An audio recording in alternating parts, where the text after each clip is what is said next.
It's not bad, you know. Good smell. I mean, I just opened mine. Pretty traditional lager. Yeah, right? you know, whenever you get. What the?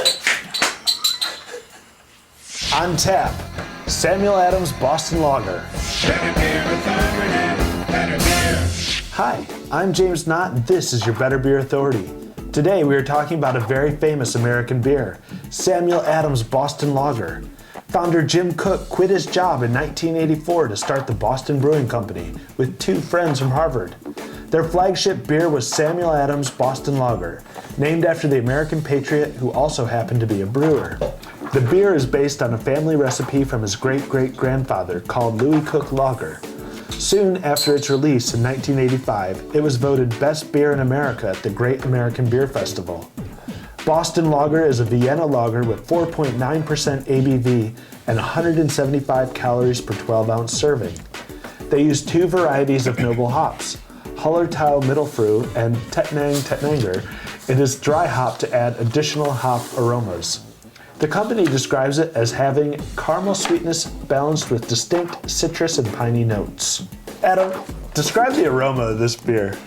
You know, the aroma, you were talking about the dry hopping, and there's supposed to be some added aroma to this. I mean, you can get some caramel, you can get some citrus notes. You really got to dig for it. And for a beer that's been dry hopped, I mean, there's not a huge aroma factor with this beer. Joby, Sam Adams Boston Lager has been around for a long time. It's a huge seller. Is it still a craft beer? I believe so. I mean, just because it's been around a long time, since '84, doesn't not make it a craft beer. I mean, they're getting big. I mean, you see their commercials more than other craft beers out there. But yeah, I definitely think it's a craft beer. I mean, it's a widely known craft beer, which is good. They're getting their name out, but of course, I think it's not one of the three big BMCs or the two big now, but you know, it's definitely a craft beer in my mind. Mark, speaking of flavor, tell us about the flavor of this beer. I mean, the flavor is, to put it very plainly, is not bad. It's not great either. It's not really something that speaks to my palate. It does have a little bit of caramel to it. I mean, it's relatively malty with some slight citrusy, piney hop undertones to it, but they're not all that dominant. To me, there's a fair balance, but I don't know. It tastes like beer. It just tastes like beer. I wouldn't really know anything that would discern this from any other type of lager, maybe. You know, it's got a little bit more filling on the mouthfeel to it, but outside of that, I mean, it's just, to me, nondescript flavors. Chef, what is your rating, and would this be a session beer for you? I'm going to give it a 5. I think it's an average beer. Again, it's a beer. It has some flavors if you dig for them, but otherwise there's not any real big discernible flavors, which isn't a bad thing.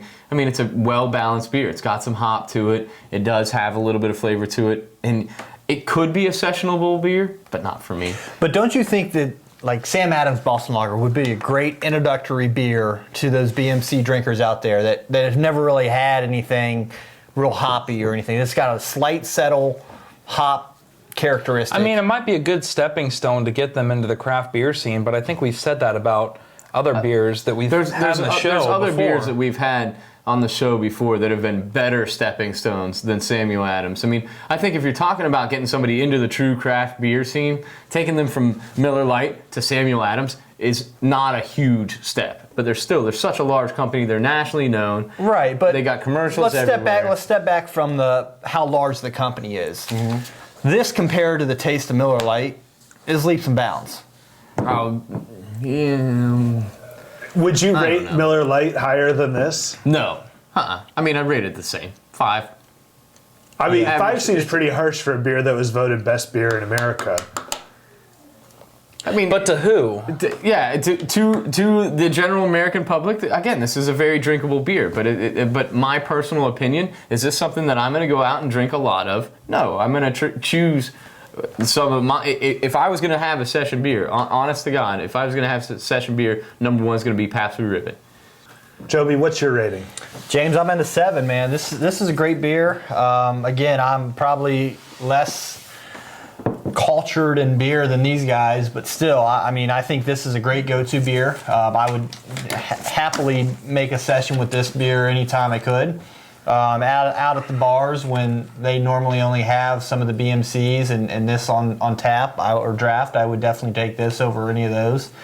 I think it's a really quality lager. Do you think this beer suffers from the fact that it's been around so long, people take it for granted, it's just not an exciting adventure? I think so. Yes. Yeah, I think so. I mean, when people go out looking for craft beers in their local groceries or wherever they buy beer, this one might get skimmed over just because it's been around so long, and a lot of craft beer drinkers have had it. And the craft beer drinkers, are kind of always looking for the new best thing.